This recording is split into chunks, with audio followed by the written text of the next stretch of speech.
Alright, so I'm recording this from the comfort of my own office. I'm Justin. I help with the check-in and the data entry, and now we're trying broadcasting after Lonnie Gasper has set this up. So I am re-recording my commentary for the prep match against Maison Cardenas, who just went a little bit high, leaving a 4-9, and Emma Inagaki. In the middle, we can see the girls' match, Kyla Kamahiai and Makanale Carrick. And all the way off to the left, underneath the red banner, is the open match between Spencer Inagaki and TJ Ichimura. So yeah, we've been trying to broadcast and live stream a little bit more, but we had some issues with our mics. And so, although I was commentating on Sunday, it wasn't quite picking up. And so, just we're recording this. Maison, right in between the 4 and the 9, not taking any pins there.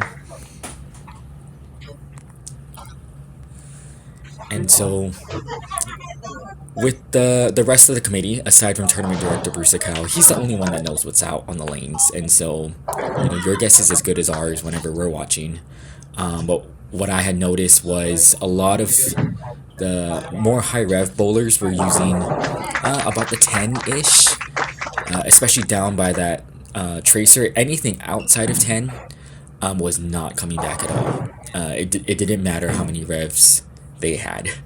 I also noticed during the match play, because I don't really get to watch qualifying, that the higher speed bowlers were doing a lot better. And so we can kind of see that with the bowlers that made it this far.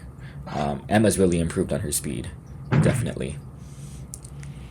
And so Emma starts off with a double there. Again, trying to keep it inside of that 10 board. There were some bowlers who were using that 15 and really just riding it. But it seemed like more bowlers were doing a lot better anywhere in between.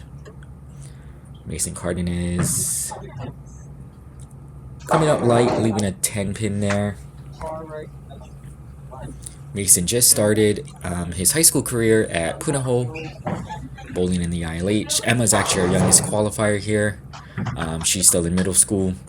We have Makanale Carrick at Nanakuli, Kyla Kamahiai at Pearl City, TJ Ichimura and Spencer Inagaki. TJ is at Pearl City as well, or at Hawaii Tech Academy now, but still bowling for Pearl City. And Spencer at Castle. Maison missing that 10 pin. So one other thing that we should talk about is making sure we cover our single pin spares or taking count on splits. That's definitely an important aspect, especially in match play when every pin counts. In match play, all you have to do is beat the person across of you, even if they're only shooting a 130. If you shoot a 131, you are winning. And so really just making sure that we are practicing that as OJBT bowlers here. Maison sliding pretty far deep, maybe about 35, getting it out to about the 12 or 13 and carrying that shot.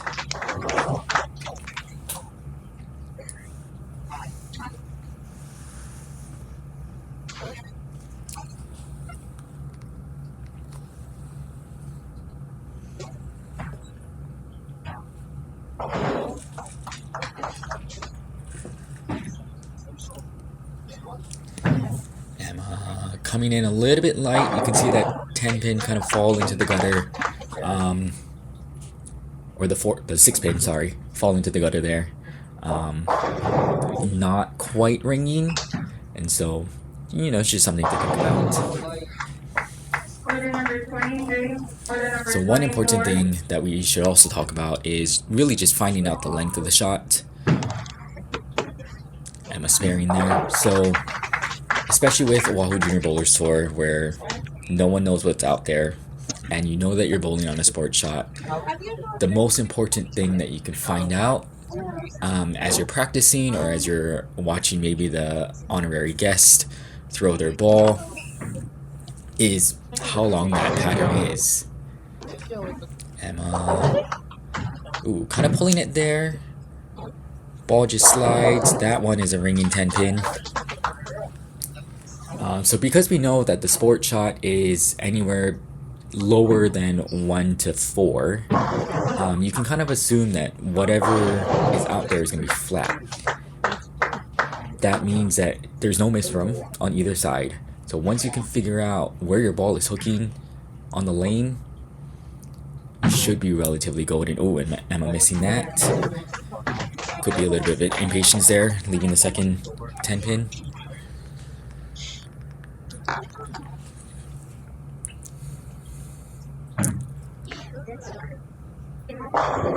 And then from there you can kind of figure out what kind of surface you need, what kind of ball you need. But really just figuring out where in the lane that ball should be hooking. Mason coming up really nicely with that shot.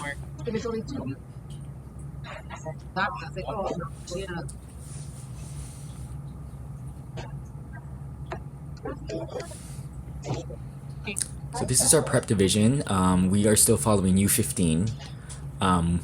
We know that the junior gold age brackets have changed, but we're keeping it at U15 for our junior golders tour. Mason getting it out. Maybe about the 13-14 there, and carrying nicely.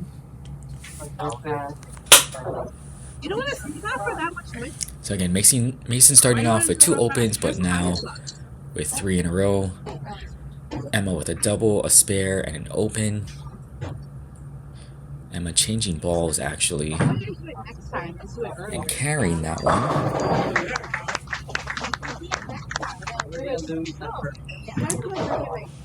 That's very admirable, where you can change balls and know what it's doing and have the confidence to do that, especially in a 1-game match like this. So also something to think about if you are watching this.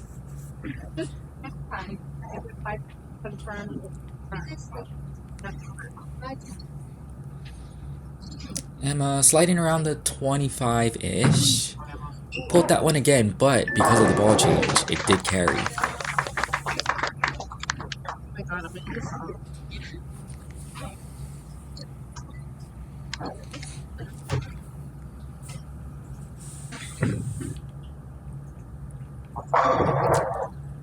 Both of our prep bowlers bowling out of Pearl Harbor.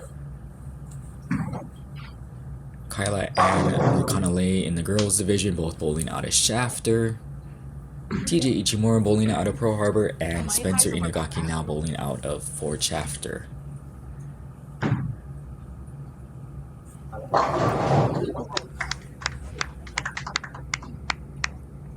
Mason was tying his shoe. A good way to buy some time if you needed a mental break. Oh, Mason. Again, playing a lot deeper than the bowlers that I was watching before this, but still hitting the right part of the lane.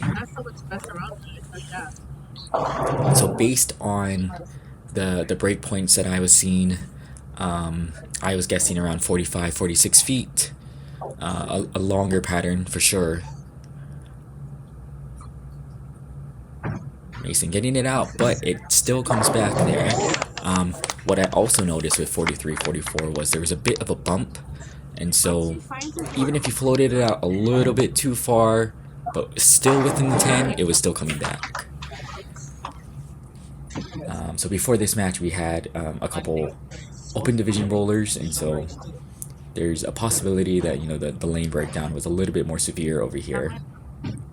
And, ooh, carrying that one as well.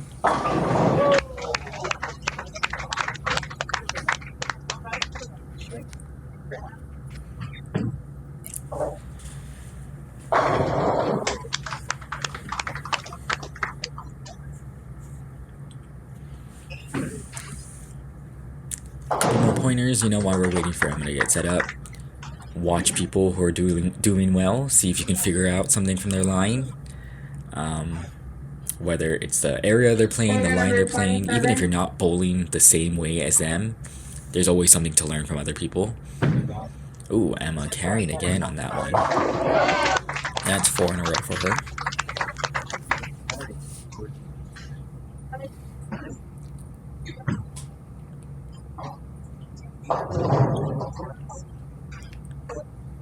Mason quick to set up here. Oh, that's just been flush this entire time. I know. So if you folks can see the banners on the masking units there, each banner represents a bowler that has won a title in any division. These bowlers can choose the background color and the color of their letters, whether it's black or white, and the color surrounding the letters. Ooh, Mason pulls that. Luckily doesn't leave a split there, though. Leaves a 6-pin. And so you get your banner after your first win, and every win after that you get a star.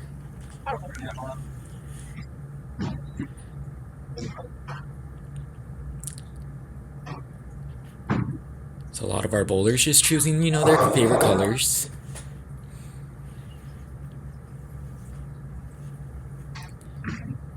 Also trying to, you know, think about what color letter you want. Oh, and Mason picks that up, gets his first spare.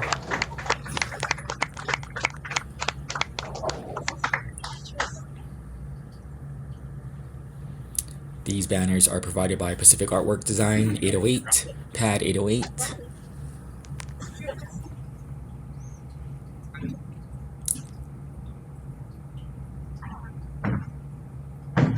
Ooh, Emma going flash right there.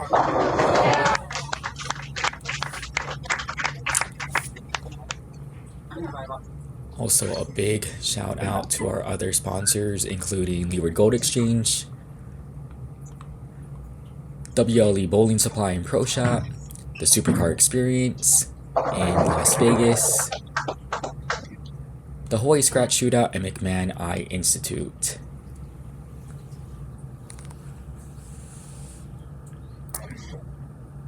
Emma finishing up on this left lane. Throws it well, but possibly lost it a little bit at the bottom, resulting in a 10-pin.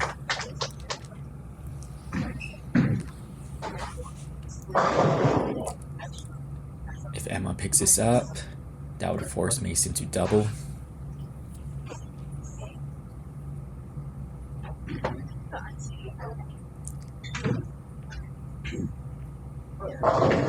Ooh, and floats it out a little bit too far to left. Oh. So Mason needs 19.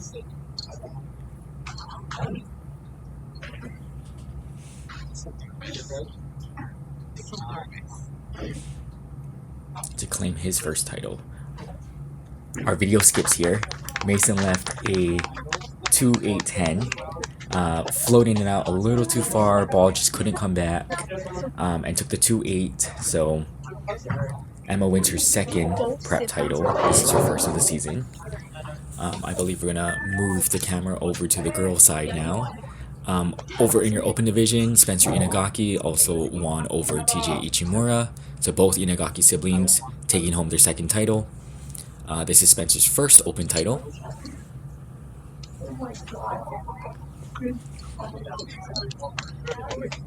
So I believe we're gonna watch McConnell Carrick finish up here.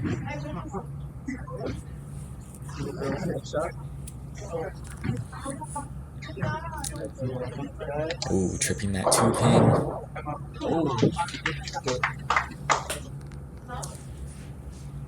Both McConnell and Kyla going for their first title.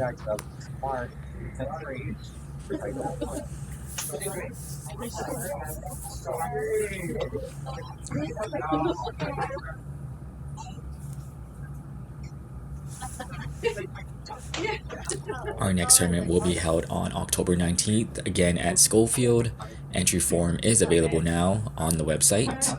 Quarter number 29. Ooh, and McConnell strikes again. Finishes with 30 in that last frame. That forced Kyla to mark here. On a spare.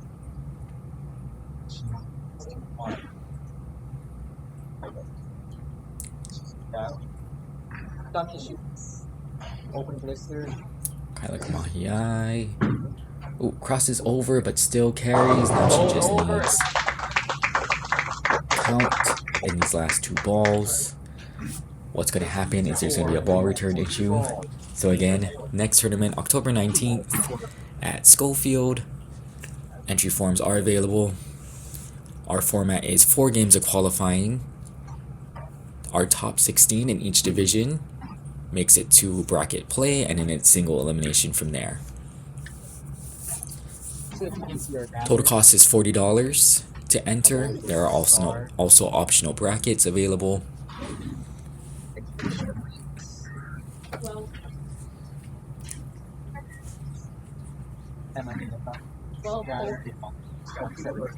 She will earn her first star. Oh, and waiting for the ball return. Not quite guaranteed yet. And it doesn't sound like it's fruit.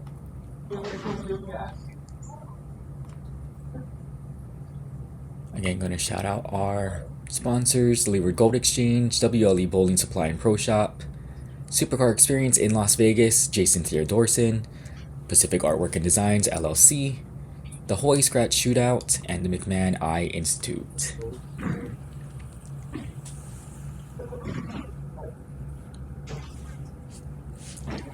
We also have a great crew of volunteers that help at every tournament. Kalakamahiai. Oh, there we go. Kalakamahiai Wins her first title. Oh.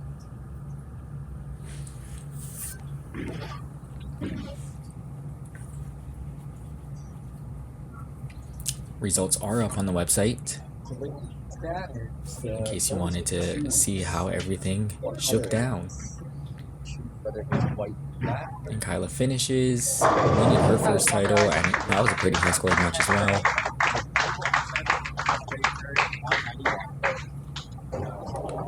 Thank you for watching, and we'll see you soon.